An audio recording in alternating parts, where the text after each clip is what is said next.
China's State Council recently published a guidance document introducing new management measures for state-owned financial capital. The document explicitly stated, for the first time, that the State Council and local governments will authorize the Central Ministry of Finance and local finance bureaus respectively to perform investor functions for state-owned financial capital.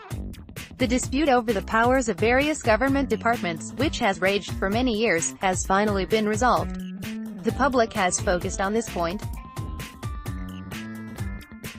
However, another point in the guidance document should not be ignored. Policymakers have made arrangements for optimizing the allocation of state-owned financial capital, emphasizing that the country's state-owned financial institutions will advance in some areas and retreat from others, take action for some things, and refrain from taking action for some others. This shows that even as the financial sector takes big steps in opening up to the rest of the world, domestic opening up has returned to the agenda. Advancing in some areas while retreating from others is an important step toward enhancing the competitiveness of state-owned financial institutions. At a time when the opening up of the financial industry is rapidly gaining momentum, the Chinese government must urgently tackle the issue of how to improve the competitiveness of state-owned financial institutions and the country's financial industry as a whole. The recently released guidance document called for management of state-owned financial capital to be focused on improving the efficiency of state-owned financial capital, and increasing the vitality, competitiveness, and sustainability of state-owned financial institutions. The market is the only place where the competitiveness of businesses can be tested. All other tasks, whether self-assigned or assigned by others, are secondary to improving competitiveness. This is also a necessary condition of letting the market play a decisive role in resource allocation, a frequently reiterated goal in China's policy documents. Competition is the fundamental driver of the market economy. Only through market competition can prices be discovered, incentives formed, and optimal resource allocation achieved. Competition pushes businesses to constantly increase their competitiveness. Hence, the implementation of the recent guidance document should keep in mind competition policy from start to end. The government should effectively guarantee fair competition between various market players to truly ensure the survival of the fittest. Property rights reform is the basis for increasing the vitality and competitiveness of state-owned financial institutions. The document reflects the idea of diversified management for state-owned financial institutions, which vary in nature and functions. The guidance document offers different measures for policy banks, industry-related financial institutions, and those that are involved in maintaining national financial security, for instance. State-owned financial institutions involved in competitive areas should actively introduce various forms of capital, and state-owned financial capital can have holdings in these institutions, ranging from minority stakes to controlling ones, the document stipulates. The document also calls for China to continue following the principle of marketization and steadily promote mixed ownership reform of state-owned financial institutions. Experience has shown that, when controlled by state-owned capital, financial institutions can grow large but cannot achieve strength, and they have difficulty establishing modern corporate governance structures and cultures. Paternalistic thinking, lack of respect for budget constraints, and insider control are problems that frequently plague these institutions. Serious research needs to be conducted on what the optimal maximum involvement of state-owned capital is, for institutions in competitive fields. China's crisis prevention measures after the global financial crisis have contributed to the rapid expansion of the country's financial industry. At the same time, the industry has increasingly displayed the characteristics of being large but not strong, deviating from the real economy, high leverage, increased risks, and other problematic traits.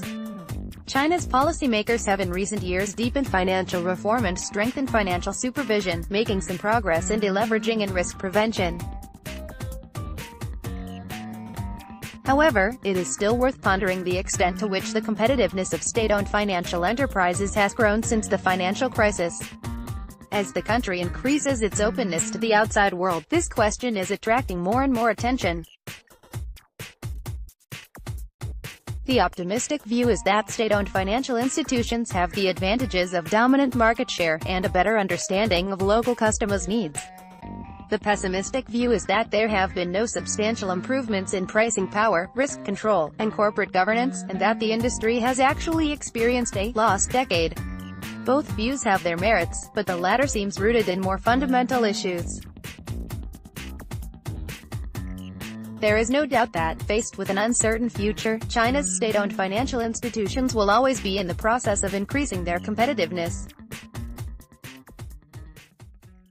At the same time, China's financial industry is clearly lagging behind when it comes to opening up to domestic private capital. The initiative to open up state-owned financial institutions to private capital has been going on for a while now, and multiple projects have been launched to address the issue. However, there are many roadblocks, and there has been no marked progress so far. This issue is closely related to the problem of small and mid-size enterprises finding it difficult and expensive to obtain financing. This is due to the vested interests of state-owned financial institutions, as well as regulatory agencies' past fears about private capital causing financial disorder. Now, with financial supervision reform achieving obvious progress, the establishment of a deposit insurance system, and continuously increasing openness to the outside world, domestic opening up should not progress haltingly, and should certainly not regress. The recently issued guidance document has put forward many targeted measures for standardizing the operation of state-owned financial institutions and enhancing their competitiveness. For instance, it calls for state-owned financial institutions to disclose the state of their operations and improve their transparency in a timely, accurate and legal manner. It also calls for these financial institutions to publicize their capital status and accept public supervision, among other requirements. These are necessary measures. But the current priority should be to establish the basis of a financial competition policy, in accordance with competition regulations issued by the State Council 2 years ago. The Chinese government must create a system for reviewing fair competition, and prevent the introduction of new policies that limit, or eliminate competition. It must also gradually clear existing regulations and policies that go against the principle of fair competition. These efforts should especially focus on state-owned financial institutions with significant influence in their industries. True competition between financial institutions will happen only after interest rate marketization and exchange rate liberalization are truly achieved. The recent guidance document emphasizes the competitiveness of state-owned financial institutions, as well as the idea that of advancements coupled with retreat. These can be seen as precautionary measures that complement each other. In order to achieve true competition in competitive fields, Chinese policymakers must ask themselves this question: which areas should state-owned financial institutions advance into, and which should they retreat from? Translated by Teng Jiangsan, Jingshanting at Kaksan.com.